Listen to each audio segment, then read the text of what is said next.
Oi, tudo bem com vocês? Bom, hoje a gente vai começar a nossa unidade 4 e antes de iniciá-la, eu quero relembrar com vocês tudo que nós já fizemos e vimos até então. Na nossa primeira unidade, unidade 1, vimos qual o processo ou como é o processo de mineração de dados como um todo, a divisão desse processo em etapas e que a principal etapa, ou talvez a etapa que a gente possa chamar de central no processo de mineração como um todo, seja aquela na qual a gente vai extrair conhecimento de algum conjunto de dados, ou seja, de algum tipo de experiência passada para resolver um determinado problema. Além de conhecer e de ter visto então as etapas do processo de mineração de dados, nós vimos também que essa etapa de extração de conhecimento, ela tem como base normalmente algoritmos e técnicas de aprendizado de máquina. Esse aprendizado de máquina pode ser dividido em três tipos padrão, que são o primeiro, aprendizado supervisionado, o segundo, aprendizado não supervisionado e o terceiro, semi-supervisionado.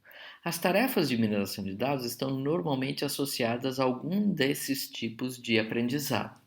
A primeira tarefa de aprendizado de máquina que nós vimos e esteve na nossa unidade 2 foi a tarefa de classificação, ou seja, uma tarefa onde a gente utiliza um paradigma de aprendizado supervisionado de máquina. E na unidade 2 nós vimos um algoritmo tradicional de aprendizado de máquina para indução de árvores de decisão. Vimos também que a indução de árvores de decisão pode ser feita através de outros algoritmos. E, na verdade, a nossa unidade cobriu dois deles, o ID3 e o C4.5. O C4.5, apesar de ser um algoritmo já com alguma idade, um algoritmo tendo sido definido ou criado na década de 90, certo? Ele ainda hoje é bastante utilizado, principalmente pela robustez. Nós vimos que o algoritmo C4.5 ele tem capacidade de não sofrer tanto por conta de algum ruído no conjunto de dados de treinamento, certo? Pela facilidade de implementação, nós executamos o processo do algoritmo C4.5 manualmente e vimos que não há grande complexidade nesse processo. Tá? E também é muito utilizado também por ter um desempenho muito bom em muitas tarefas de classificação. Então, é um algoritmo um pouco antigo, se a gente disser assim, na área de mineração de dados. Nós temos algoritmos mais modernos. Entretanto, é um algoritmo tradicional e ainda muito utilizado, certo? Muitas das tarefas práticas de mineração de dados que a gente realiza para classificação, na prática são realizadas usando um algoritmo C4.5 ou alguma variação pequena que tenha como base o próprio C4.5, certo?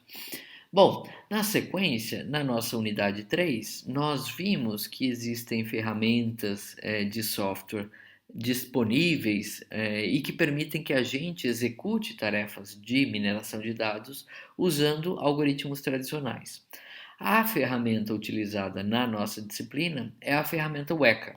Por esse motivo, a unidade 3 foi dedicada ao uso da ferramenta Weka aplicada a uma tarefa de classificação quando queremos utilizar algoritmos de árvore de decisão. Então, dentro da ferramenta Weka, nós temos a implementação tanto do ID3 quanto do C4.5, que foram os dois algoritmos vistos na unidade 2. Usando a ferramenta Weka, nós pudemos perceber também na unidade passada que, dado um determinado conjunto de dados, a gente consegue transportá-lo ou transformá-lo no formato .arf, que é o formato padrão da ferramenta Weka, e conseguimos aplicar os algoritmos que nela estão implementados de maneira a realizar uma tarefa de classificação com base em qualquer tipo de arquivo que temos. Os dois algoritmos que nós vimos, tanto C4.5 quanto o ID3, eles são implementados no Weka mantendo o seu padrão e características originais. Isso faz com que, quando fôssemos usar o ID3, a ferramenta Weka exige que o nosso banco de dados ou o nosso conjunto de dados não contenha algoritmos numéricos, certo? E quando a gente vai usar o algoritmo C4.5, que recebe o nome de J48 dentro da ferramenta Weka, então os algoritmos numéricos podiam estar presentes no conjunto de dados e não haveria problema. Isto porque a gente viu na aula passada, anterior, na verdade, à unidade 3, ou seja, na unidade 2, que as grandes diferenças ou as principais diferenças entre o algoritmo ID3 e o algoritmo C4.5 estão vinculadas, primeiro, à métrica utilizada para a seleção dos atributos que vão compor a árvore, certo? Então, no ID3, a gente utiliza o ganho de informação. Já no C4.5, a métrica utilizada é a da razão do ganho. A diferença entre essas duas métricas está principalmente na normalização que acontece na razão do ganho. Então, ela evita que algum atributo ou variável que possa conter um número elevado de valores possíveis acabe sendo privilegiada na escolha para compor a nossa árvore de decisão, certo? O segundo ponto que diferencia esses dois algoritmos, esse segundo ponto está vinculado ao que nós já comentamos, a possibilidade de se utilizar atributos ou variáveis numéricas. Então, o algoritmo C4.5 ele realiza internamente um tipo de discretização dos dados, ou seja, mesmo que você tenha uma base de dados com atributos contendo valores numéricos, esses valores numéricos serão discretizados internamente. Então, a árvore poderá ser construída sem problemas, tá? E a última, ou terceira principal característica que diferencia os dois algoritmos é relacionada à questão da superestimativa ou do overfitting.